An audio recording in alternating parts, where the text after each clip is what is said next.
மாபெரும் இந்த மதுரை மாநாட்டை தலைமையேற்று நம்ம எல்லாம் வழிநடத்தி கொண்டிருக்கும் நம்மளுடைய கழக தலைவர் அண்ணன் விஜய் அவர்களே மற்றும் இங்கே வருகை புரிந்திருக்கும் அனைத்து தொண்டர்கள் அனைவருக்கும் என்னுடைய முதற்கண் வணக்கத்தை தெரிவித்துக் கொள்கிறேன். 4 ஆண்டுகள் காட்டாட்சியை முடித்து விட்டது இந்த திமுக அரசு.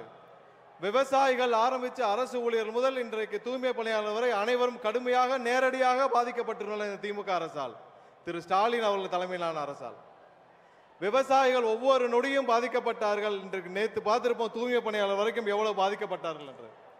எத்தனை நாட்கள் நாம் இதே மாதிரி புலம்பிக்கிட்டு இருப்போம்? இதற்கெல்லாம் ஒரு விடை வேண்டாமா? கண்டிப்பாக வருகிற 26 நடைபெறும் தேர்தலில் தமிழகத்திற்கே ஒரு விடுதலை என்றால் நம்மளுடைய தலைவர் அண்ணன் விஜய் அவர்கள் முதலமைச்சராக பொறுப்பேற்கும் அந்த தருணம் மட்டுமே தமிழருக்கு ஒரு விடுதலை. என்கிட்ட சொல்றாங்க ஒரு சில பேர், உங்ககிட்ட சீனியர்ஸ் இல்ல, நீங்க எப்படி ஆட்சி அமைப்பீங்க, அட்மினிஸ்ட்ரேஷன் பண்ணுவீங்கன்னு. யாருங்க சீனியர்? மக்களை பார்த்து ஓசினி ஏளனம் செய்த பொன்முடி சீனியரா? 1000 ரூபாய் திட்டத்தை கொச்சையாக பேசிய துரைமுருகன் சீனியரா? சென்னை மாநகராட்சியை அட்டூழியம் செய்து அழித்துக் கொண்டிருக்கும் சேகர்பாபு சீனியரா? இல்லை மதுரையில் பத்திரப்பதிவில் அனைத்தையும் தமிழகம் முழுவதும் பத்திரப்பதிவு ஊழலை செய்து கொண்டிருக்கும் மூர்த்தி சீனியரா? இவர்கள் எல்லாம் 30 ஆண்டுகள் 40 ஆண்டுகள் இந்த தமிழகத்தை கொள்ளையடித்தது போதாதா? நம்மளுடைய தலைவர் உங்கள் அண்ணன் விஜய் அவர்கள் இந்த கூட்டத்திலிருந்து ஒரு தம்பி, ஒரு தங்கை, ஒரு அண்ணன், ஒரு அக்காவை தேர்ந்தெடுப்பார் அடுத்த வருடம். அந்த தேர்ந்தெடுக்கும் அந்த நபர் அமைச்சராக தலைமைச் செயலகத்தில் உட்கார்ந்து ஒவ்வொரு நொடியும் மக்களை பற்றி மட்டுமே சிந்திக்கும் ஒரு நபராக இருப்பார். என்ன பெரிய சீனியர்? அப்படி என்ன பெரிய சீனியர்? ஒருத்தருக்கும் இங்க இருக்கிற துறையை பத்தி எதுவுமே தெரியாது. ஆனால் நம் தலைவர் அண்ணன் விஜய் அவர்கள் தேர்ந்தெடுக்கும் இங்க இருக்கிற ஒரு தம்பி, தங்கை, அண்ணன், அக்கா அவர்கள் 3 வாரத்தில் அந்த துறையை பற்றி தெரிந்து கொள்வார்.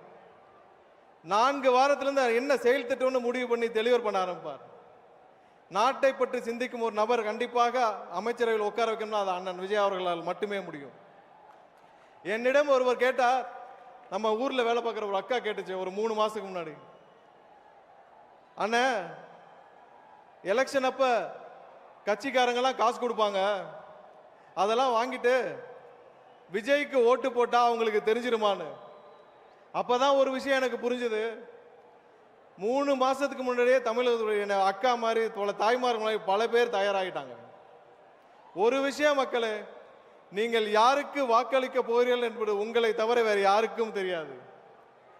ஏழை மக்களை மிரட்டி 500 1000க்கு வாங்க முடியும் என்று நினைப்பவர்கள் யாராலும் இனிமேல் அதை செய்ய முடியாது. தமிழக வெற்றி கழகம் ஒரு கட்சி மட்டுமல்ல, அது ஒரு தலைமுறைக்கான எமோஷன். 40-50 ஆண்டுகளுக்கு அப்புறம் இந்த தலைமுறையே மாற்றி அமைக்க போகும் எமோஷன், அடுத்த தலைமுறையை காப்பாற்ற போகும் ஒரு எமோஷன். இந்த தருணத்தை விட்டால் அதுக்கப்புறம் நம்ம யாராலும் மீண்டும் இந்த தருணத்தை கொண்டு வர முடியாது.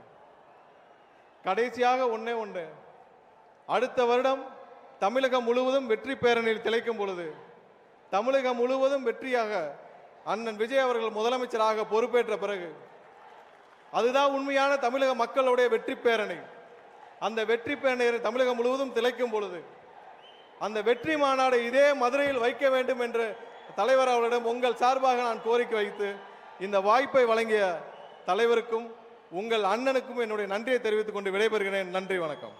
என்றும் உங்களுடன் மை இந்தியா. முக்கிய செய்திகளை உடனுக்குடன் தெரிந்து கொள்ள சப்ஸ்கிரைப் பண்ணுங்க, பெல் பட்டனை பிரஸ் பண்ணுங்க. என்றும் உங்களுடன் my India. Yesterday courier private limited. Domestic, international cargo உங்கள் இல்லம் தேடி வந்து கொரியர் புக்கிங் டெலிவரி செய்து தரப்படும்.